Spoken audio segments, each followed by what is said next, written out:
राधे राधे दोस्तों, आज हम आपके लिए मार्गशीर्ष मास की संकटी चतुर्थी की व्रत कथा लेकर आए हैं। तो स्वागत है आप सभी का हमारे YouTube चैनल पर। अगर आप हमारे चैनल पर नए हैं तो चैनल को सब्सक्राइब करें।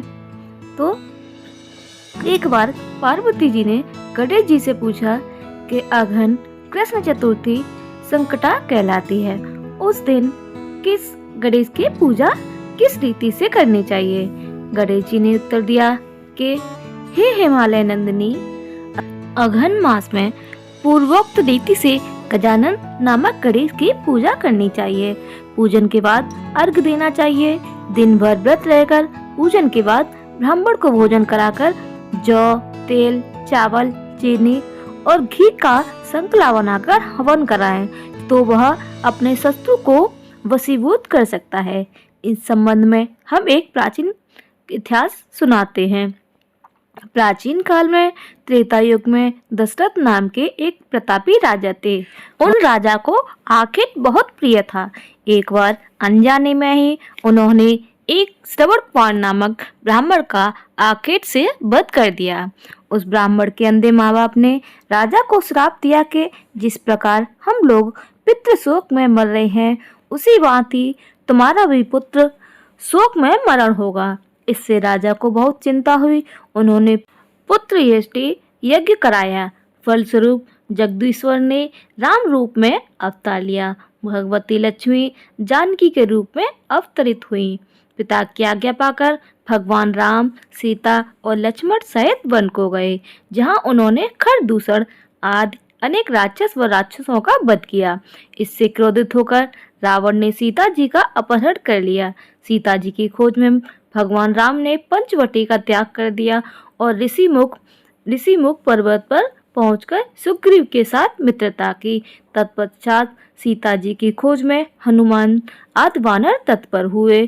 ढूंढते ढूंढते वानरों ने गिद्ध संपाति को देखा। इन वानरों को देखकर संपाति ने पूछा कि तुम कौन हो और इस वन में कैसे आए हो? तुम्हें किसने भेजा है? यहाँ पर तुम्हारा आना किस प्रकार हुआ है?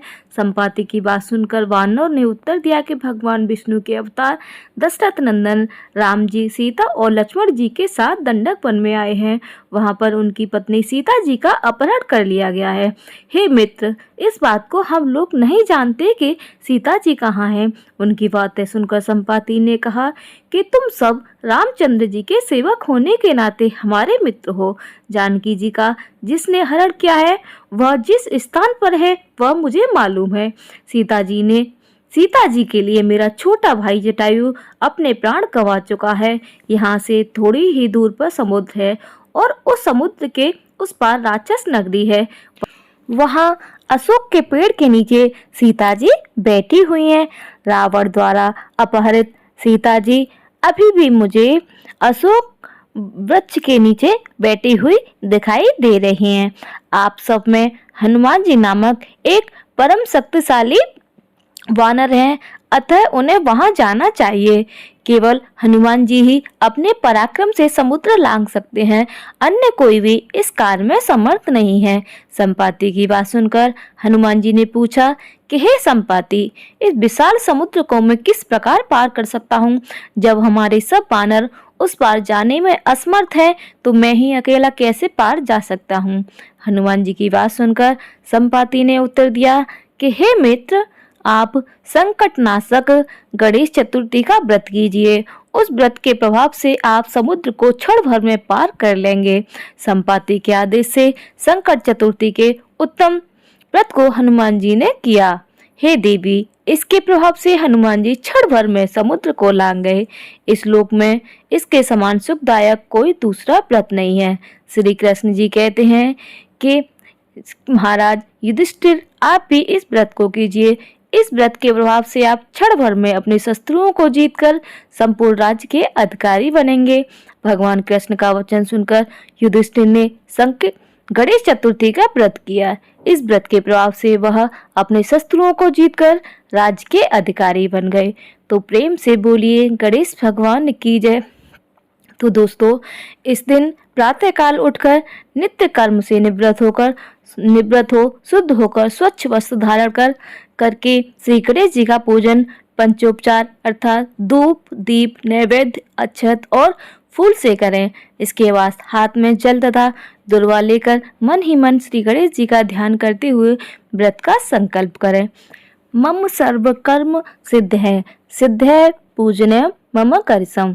अब कलश में जल भरकर उसमें थोड़ा गंगा जल मिलाएं। कलश में दुर्वा, सिक्के, सावत हल्दी रखें। उसके बाद लाल कपड़े से कलश का मुख बांध दें।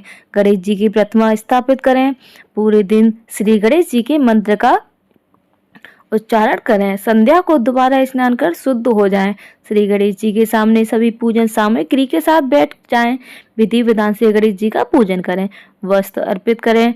नैवेद्य के रूप में 10 लड्डू अर्पित करें। चंद्रमा के उदय होने पर चंद्रमा की पूजा कर अर्घ अर्पण करें।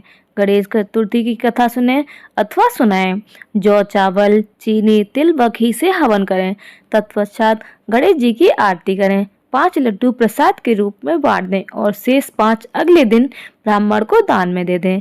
तो दोस्तों, यह थी आज की हमारी संकट चतुर्थी की गणेश कथा, गणेश जी की कथा। तो अगर आपको हमारी आज की वीडियो पसंद आई हो तो प्लीज़ हमारी वीडियो को लाइक, चैनल को सब्सक्राइब जरूर करें। मिलते हैं ऐसी ही एक और न्यू कथा के साथ। तब तक अपना ध्यान रखिए। धन्यवाद। राधे राधे। श्री गणेशाय नमः।